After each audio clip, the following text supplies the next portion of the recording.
ಕರ್ತನಲ್ಲಿ ಪ್ರೀತಿಯುಳ್ಳ ದೇವರ ಮಕ್ಕಳೇ, ನಮ್ಮ ಕರ್ತನು ಒಡೆಯನು ಸರ್ವಾಧಿಕಾರಿಯಾದ ಪ್ರಭು ಯೇಸು ಕ್ರಿಸ್ತನ ಹೆಸರಿನಲ್ಲಿ ನಿಮ್ಮೆಲ್ಲರನ್ನು ವಂದಿಸುತ್ತಾ ಜೀವಮಾರ್ಗ ಎಂಬ ಕಾರ್ಯಕ್ರಮಕ್ಕೆ ನಿಮ್ಮನ್ನು ಪ್ರೀತಿಯಿಂದ ಸ್ವಾಗತಿಸುತ್ತಿದ್ದೇನೆ. ಪ್ರಸ್ತುತ ದಿನಗಳಲ್ಲಿ ಮಾನವನು ಭಯದಿಂದಲೂ ಶ್ರಮೆಯಿಂದಲೂ ಜೀವಿಸುತ್ತಿದ್ದಾನೆ. ನಾಳೆ ಏನಾಗುವುದು ಎಂಬ ಭೀತಿ, ಶಾಂತಿ ಇಲ್ಲದೆ, ನೆಮ್ಮದಿ ಇಲ್ಲದೆ ತಮ್ಮ ಜೀವನದಲ್ಲಿ ಸೋಲನ್ನು ಎದುರಿಸುತ್ತಿದ್ದಾನಲ್ಲವೇ?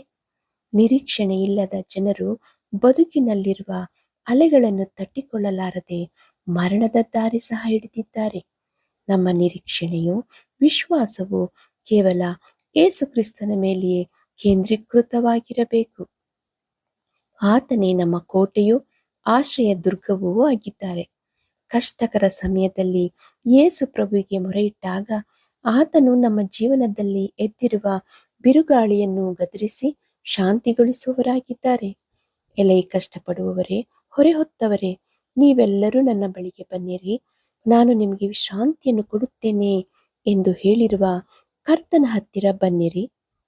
ಯೇಸು ಪ್ರಭು ಈ ಲೋಕದಲ್ಲಿ 2000 ವರ್ಷಗಳ ಹಿಂದೆ ಜೀವಿಸುತ್ತಿದ್ದಾಗ ಆತನು ಅನೇಕ ಅದ್ಭುತಗಳನ್ನು, ಮಹತ್ ಕಾರ್ಯಗಳನ್ನು ಮಾಡಿದ್ದಾರೆ. ಆತನ 12 ಮಂದಿ ಶಿಷ್ಯರು ಸಹ ಯೇಸು ಪ್ರಭುವಿನ ಜೊತೆಯಲ್ಲಿ ಸಂಚಾರ ಮಾಡುತ್ತಿದ್ದರು. ಒಂದಾನೊಂದು ದಿನದಲ್ಲಿ ಯೇಸು ಪ್ರಭು ತನ್ನ ಶಿಷ್ಯರ ಸಂಗಡ ಒಂದು ದೋಣಿಯನ್ನು ಹತ್ತಿ ಗಲಿಲಯ ಸಮುದ್ರವನ್ನು ಆಚೆ ದಡಕ್ಕೆ ಪ್ರಯಾಣ ಮಾಡಿ ಹೋಗುತ್ತಿದ್ದರು. ಆಗ ಇದ್ದಕ್ಕಿದ್ದಂತೆ ಸಮುದ್ರವು ಅಲ್ಲಕಲ್ಲೋಲವಾಗಿ ದೋಣಿಯು ತೆರೆಗಳಿಂದ ಮುಚ್ಚಿಹೋಯಿತು. ದೊಡ್ಡ ಬಿರುಗಾಳಿ ಬಡಿಯಲು ದೋಣಿಯೊಳಗೆ ನೀರು ತುಂಬಿಕೊಂಡಿದ್ದರಿಂದ ಶಿಷ್ಯರೆಲ್ಲರೂ ಅಪಾಯಕ್ಕೆ ಒಳಗಾದರು. ಆ ಸಮಯದಲ್ಲಿ ಯೇಸು ಪ್ರಭು ದೋಣಿಯ ಹಿಂಭಾಗದಲ್ಲಿ ಒರಗಿ ನಿದ್ರೆ ಮಾಡುತ್ತಿದ್ದರು. ಶಿಷ್ಯರು ಯೇಸು ಪ್ರಭುವಿನ ಹತ್ತಿರ ಬಂದು, ಗುರುವೇ, ಗುರುವೇ, ಸಾಯುತ್ತೇವೆ ಎಂದು ಹೇಳಿ ಆತನನ್ನು ಎಬ್ಬಿಸಿದರು. ಆಗ ಯೇಸು ಪ್ರಭು ಎದ್ದು ಶಿಷ್ಯರಿಗೆ, ಅಲ್ಪ ವಿಶ್ವಾಸಿಗಳೇ, ಯಾಕೆ ಧೈರ್ಯಗೆಡುತ್ತಿದ್ದೀರಿ ಎಂದು ಹೇಳಿ ಎದ್ದು ಗಾಳಿಯನ್ನು, ಉಬ್ಬುವ ನೀರನ್ನು ಗದರಿಸಿದನು. ಗದರಿಸಲು ಸಮುದ್ರವು, ಬಿರುಗಾಳಿಯು ಶಾಂತವಾಯಿತು. ನಂತರ ಯೇಸು ಪ್ರಭು ಶಿಷ್ಯರನ್ನು ನೋಡಿ, ನಿಮ್ಮ ನಂಬಿಕೆ ಎಲ್ಲಿ ಎಂದು ಕೇಳಿದನು. ಶಿಷ್ಯರಾದರೋ, ಈತನು ಯಾರಿರಬಹುದು? ಗಾಳಿಗೂ ನೀರಿಗೂ ಅಪ್ಪಣೆ ಕೊಟ್ಟರೆ ಅವು ಕೂಡ ಹೇಳಿದ ಹಾಗೆ ಕೇಳುತ್ತವಲ್ಲ ಎಂದು ಒಬ್ಬರಿಗೊಬ್ಬರು ಮಾತಾಡಿಕೊಂಡು ಆಶ್ಚರ್ಯಪಟ್ಟರು. ಯೇಸು ಪ್ರಭು ಗಾಳಿಯನ್ನು, ಸಮುದ್ರವನ್ನು ಗದರಿಸಿದಾಗ ಆತನ ದೈವಿಕ ಶಕ್ತಿ ಮತ್ತು ಸೃಷ್ಟಿಯ ಮೇಲೆ ಆತನಿಗಿರುವ ಅಧಿಕಾರ ಸ್ಪಷ್ಟವಾಗುತ್ತದೆಯಲ್ಲವೇ? ಶಿಷ್ಯರು ಬಿರುಗಾಳಿಯನ್ನು ನೋಡಿ ಹೆದರಿದರು. ಆದರೆ ಯೇಸು ಭಯಕ್ಕಿಂತ ನಂಬಿಕೆಯನ್ನು ಹೆಚ್ಚಿಸಬೇಕೆಂದು ಬೋಧಿಸಿದರು. ನಮ್ಮ ನಂಬಿಕೆ ಬಲವಾದಾಗ ಯಾವುದೇ ಬಿರುಗಾಳಿ ನಮ್ಮ ಶಾಂತಿಯನ್ನು ಕದಲಿಸಲು ಸಾಧ್ಯವಿಲ್ಲ ಪ್ರಿಯರೇ.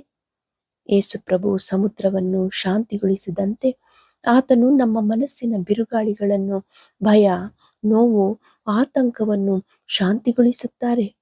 ನಾವು ಯೇಸು ಪ್ರಭುವಿಗೆ ಮೊರೆಯಿಟ್ಟಾಗ ಆತನು ಶಾಂತವಾಗು, ನಿರ್ಮಲವಾಗು ಎಂದು ಹೇಳುವವರಾಗಿದ್ದಾರೆ.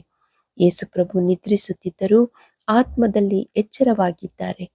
ಇದು ಆತನ ಮಾನವತ್ವ ಮತ್ತು ದೈವತ್ವದ ಸಂಯೋಜನೆಯಾಗಿದೆ. ಆತನು ತನ್ನ ಜನರನ್ನು ಎಂದಿಗೂ ಬಿಟ್ಟುಕೊಡುವುದಿಲ್ಲ. ಸಮುದ್ರವು ಜೀವನದ ಕಷ್ಟಗಳಾದರೆ ದೋಣಿಯು ನಮ್ಮ ನಂಬಿಕೆಯ ಯಾನ. ಯೇಸು ನಮ್ಮೊಂದಿಗೆ ಇದ್ದರೂ ಬಿರುಗಾಳಿಗಳು ಬರಬಹುದು, ಆದರೆ ದೋಣಿ ಮುಳುಗಿ ಹೋಗುವುದಿಲ್ಲ, ಏಕೆಂದರೆ ಯೇಸು ಪ್ರಭು ನಮ್ಮ ಜೊತೆಯಲ್ಲಿದ್ದಾರಲ್ಲವೇ? ನಮ್ಮ ಜೀವನದ ಬಿರುಗಾಳಿಗಳಲ್ಲಿ, ನೋವಿನಲ್ಲಿ, ರೋಗಗಳಲ್ಲಿ, ಕಳವಳ, ಭಯದಲ್ಲಿ ಏನೇ ಇದ್ದರೂ ಯೇಸು ಪ್ರಭು ಹೇಳುವುದೇನೆಂದರೆ, ಶಾಂತವಾಗು, ನಿರ್ಮಲವಾಗು ಎಂಬುದಾಗಿ. ನಾವು ಯೇಸು ಪ್ರಭುವಿನ ಕಡೆ ದೃಷ್ಟಿ ಇಟ್ಟರೆ ಯಾವ ಬಿರುಗಾಳಿಯೂ ನಮ್ಮನ್ನು ಮುಳುಗಿಸಲಾರದು ಪ್ರಿಯರೇ. ಯೇಸು ಪ್ರಭುವನ್ನು ನಮ್ಮ ಸ್ವಂತ ರಕ್ಷಕನಾಗಿ ಅಂಗೀಕರಿಸಿಕೊಂಡು ಪಾಪ ಕ್ಷಮಾಪಣೆ ಹೊಂದಿ ಮಾರು ಮನಸ್ಸಿನಿಂದ ಮುಂದಕ್ಕೆ ಸಾಗಿ ಹೋಗೋಣ. ಆತನ ಬರೋಣಕ್ಕಾಗಿ ನಿರೀಕ್ಷಿಸೋಣ. ಆತನ ಕೃಪೆ ನಿಮ್ಮೊಂದಿಗಿರಲಿ ಎಂದು ಹಾರೈಸುತ್ತಾ ಈ ಕಾರ್ಯಕ್ರಮವನ್ನು ಮುಗಿಸೋಣವೇ ಪ್ರಿಯರೇ. ಆಮೇನ್, ಆಮೇನ್.